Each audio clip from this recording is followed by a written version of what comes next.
من الشيطان الرجيم الله ولي الذين آمنوا يخرجهم من الظلمات إلى النور والذين كفروا أولياؤهم الطاغوت يخرجونهم من النور إلى الظلمات أولئك أصحاب النار هم فيها خالدون ألم تر إلى الذي حاج إبراهيم في ربه أن آتاه الله الملك إذ قال إبراهيم ربي الذي يحيي ويميت قال أنا أحيي وأميت قال إبراهيم فإن الله يأتي بالشمس من المشرق فأت بها من المغرب فبهت الذي كفر والله لا يهدي القوم الظالمين صدق الله العظيم. Bismillahirrahmanirrahim. Assalamualaikum warahmatullahi wabarakatuh. Alhamdulillah wa syukrulillah ala ni'matillah la hawla wa la quwata illa billah amma ba'du. Allahumma salli wa sallim mubarak ala sayyidina Muhammad wa ala ali sayyidina Muhammad.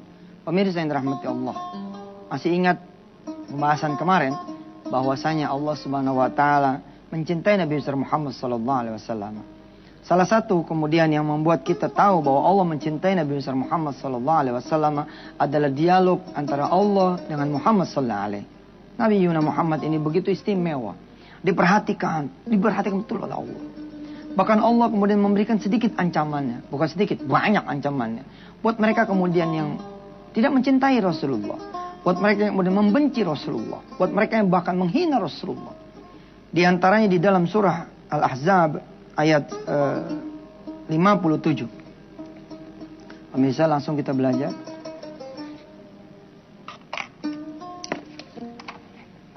Ya. Al-Ahzab ayat yang ke-57. Sekedar memori, Al-Ahzab 56-nya ini perintah dari Allah Subhanahu wa taala kepada kita semua.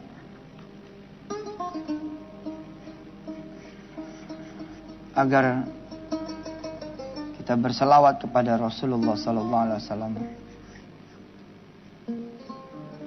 Nah, ini dia ayat 56-nya.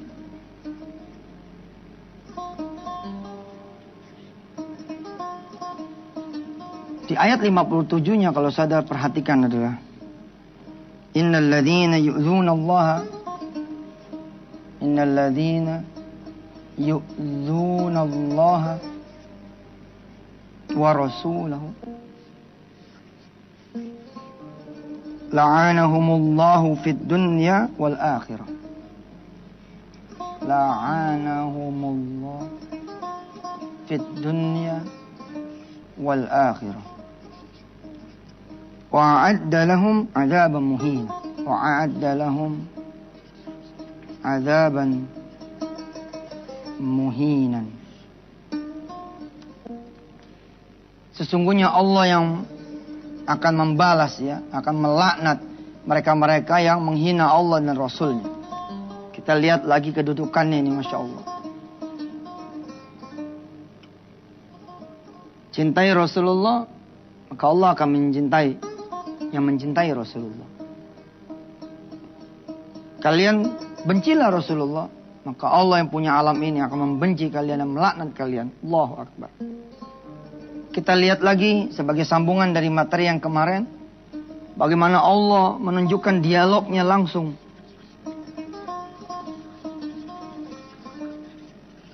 dengan Nabi Muhammad. Di antaranya bisa saya sebut di kita lihat di Al-Baqarah 144. Qad nara taqalluba wajhika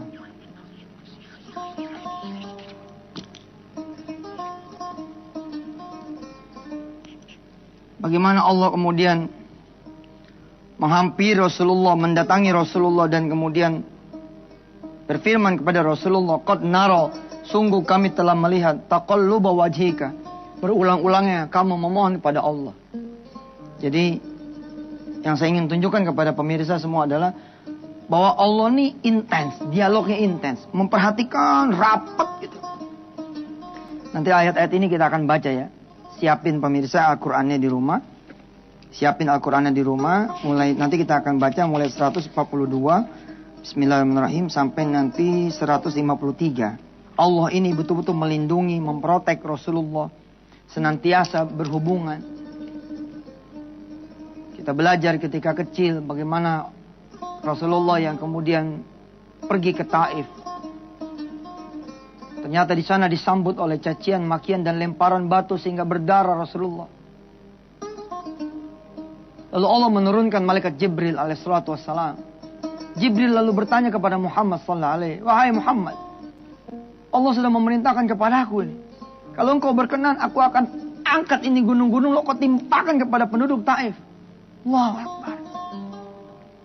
Kita punya anak diledek sama orang, kita punya anak dibikin nangis sama anak orang lain. Kita yang jadi bapak turun. Woi. Urusan anak bapaknya yang turun. Urusan Nabi Muhammad, Allah yang turun. La ilaha illallah. Bayangkan kalau Anda mencintai Rasulullah, Allah yang turun mencintai saudara. Yang belum duha, nanti duha. Yang belum mencintai sholat malam, nanti malam mulai kita Bismillahirrahmanirrahim. Jangan sampai kita tinggal sholat malam. Kita mencintai Rasulullah karena Allah mencintai Rasulullah. InsyaAllah pemirsa, siapkan Al-Qurannya. Kita akan baca juz yang kedua ini. 142 dari surah Al-Baqarah sampai 153. InsyaAllah, setelah yang satu ini. Pemirsa yang dirahmati Allah, Senin besok, InsyaAllah Syekh Husin nih yang akan membaca Al-Quran di awal sebelum kita ta'lim.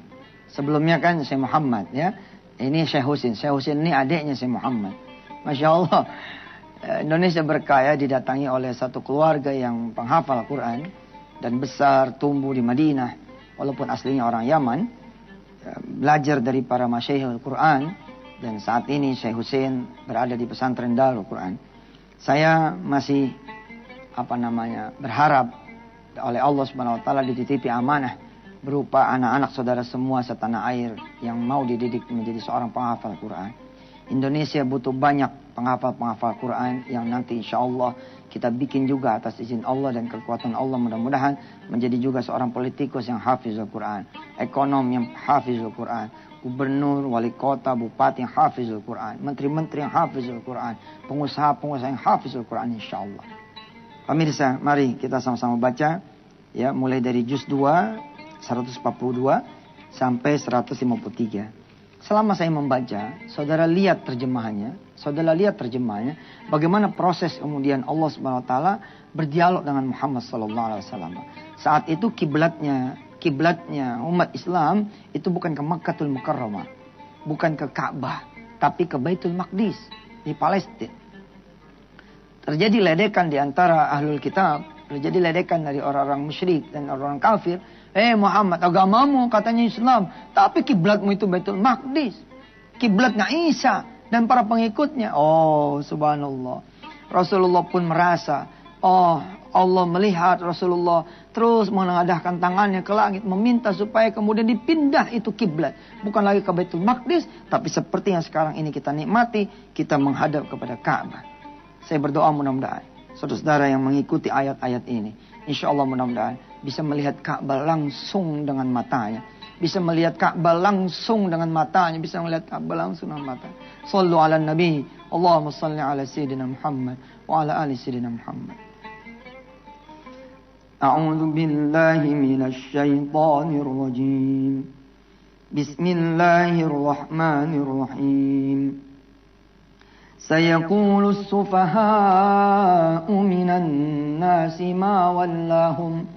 ما ولاهم عن قبلتهم التي كانوا عليها قل لله المشرق والمغرب يهدي من يشاء إلى صراط مستقيم وكذلك جعلناكم أمة وسطا لتكونوا شهداء على الناس ويكون الرسول عليكم شهيدا وما جعلنا القبلة التي كنت عليها إلا لنعلم من يتبع الرسول ممن ينقلب على عقبيه وإن كانت لكبيرة إلا على الذين هدى الله وما كان الله ليضيع إيمانكم إن الله بالناس لرؤوف رحيم قد نرى تقلب وجهك في السماء فلنولينك قبلة ترضاها فول وجهك شطر المسجد الحرام وحيث ما كنتم فولوا وجوهكم شطره وإن الذين أوتوا الكتاب ليعلمون أنه الحق من ربهم وما الله بغافل عما يعملون ولئن أتيت الذين أوتوا الكتاب بكل آية ما تبعوا قبلتك وما أنت بتابع قبلتهم وما بعدهم بتابع قبلة بعض ولئن اتبعت أهواءهم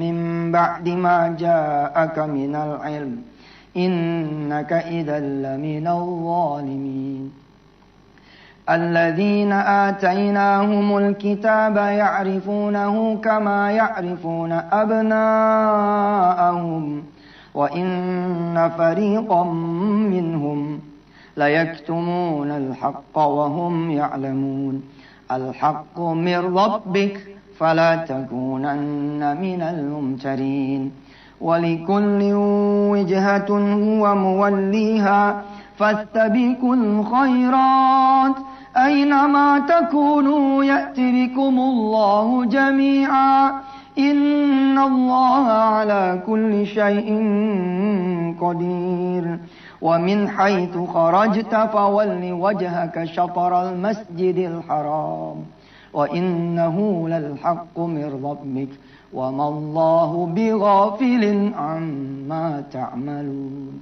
ومن حيث خرجت فول وجهك شطر المسجد الحرام وحيث ما كنتم فولوا وجوهكم شطره لئلا يكون للناس عليكم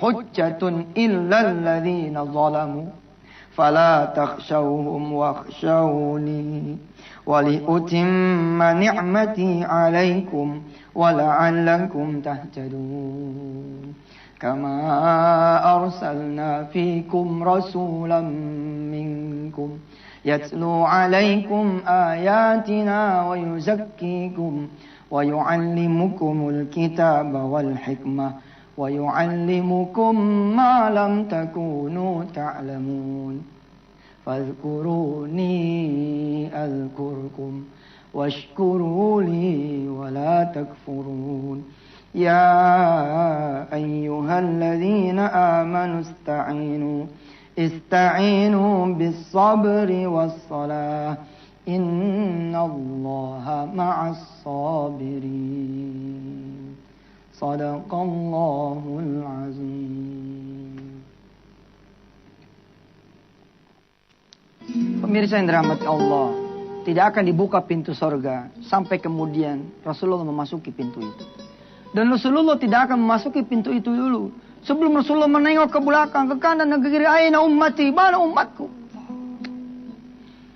Ini pada saat bulan Maulid ya, dikisahkan tentang Rasulullah SAW. Bukan saja saat dilahirkan, tapi kemudian pada saat kemudian beliau diwafatkan.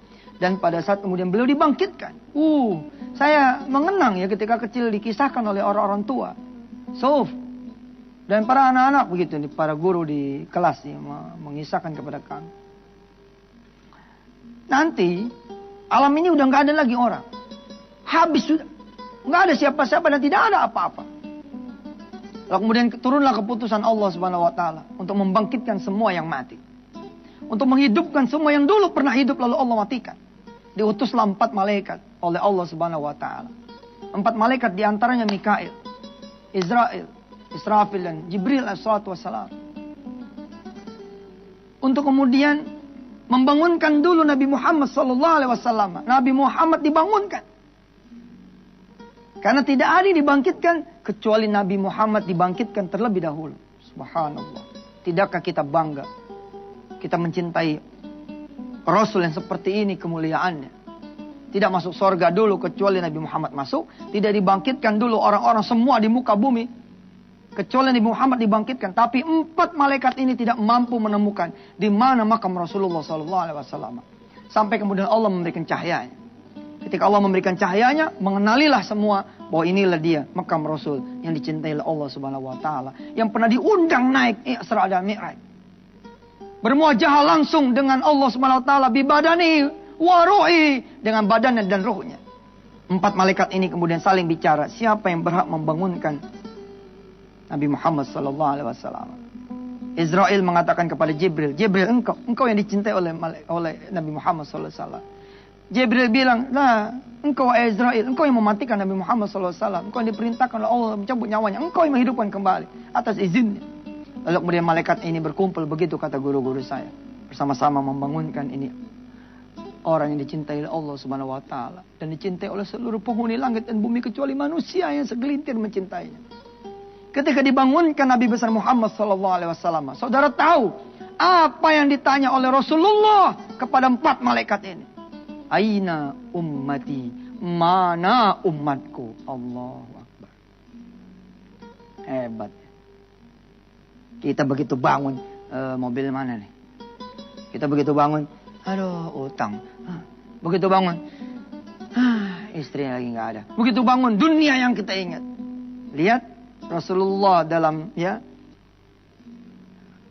hari kebangkitannya. Rasulullah ketika kemudian dibangkitkan kembali Allah Subhanahu wa taala. Ternyata yang Rasulullah ingat adalah kita umatnya.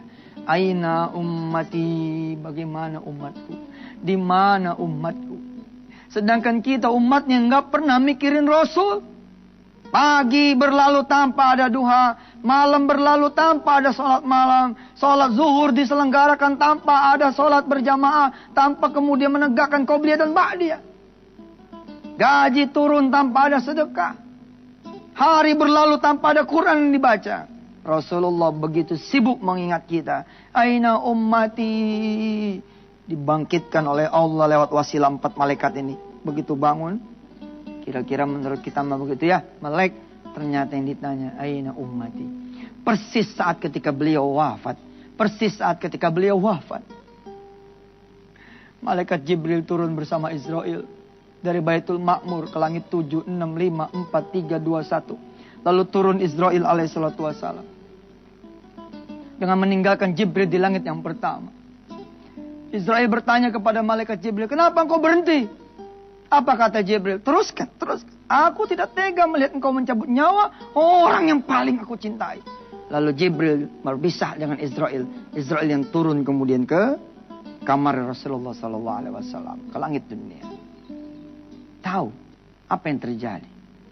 Rasulullah bilang kepada Israel, wahai Israel, saya tidak mau dicabut nyawanya sebelum kau menghadirkan Jibril ke sini.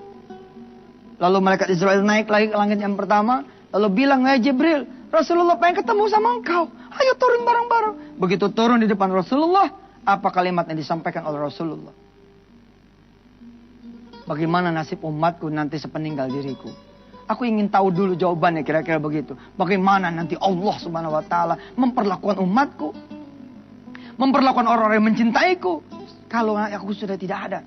Lalu Jibril dan Israel balik lagi ke Allah Subhanahu wa taala, lalu turun lagi dan lahirlah kemudian hadis yang sangat masyhur bahwa umatmu wahai Rasulullah tidak akan sesat selama-lamanya. Ya, andai mereka kemudian memegang kitabullah dan memegang sunnah-sunnahmu wahai Rasulullah. Barulah kemudian Rasulullah meninggal dunia. Itu pun sebelum meninggal dunia yang Rasulullah sebut adalah ummati, ummati, ummati. Umatku, umatku, umatku. Subhanallah. ingin rasanya saya meneruskan lagi tema tentang salawat. Tapi saya sudah harus mencukupkan tema tentang salawat sampai hari Jumat ini saja.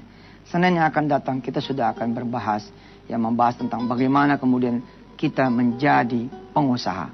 Insya Allah. Sampai ketemu, saya Yusuf Mansur. Wassalamualaikum warahmatullahi wabarakatuh.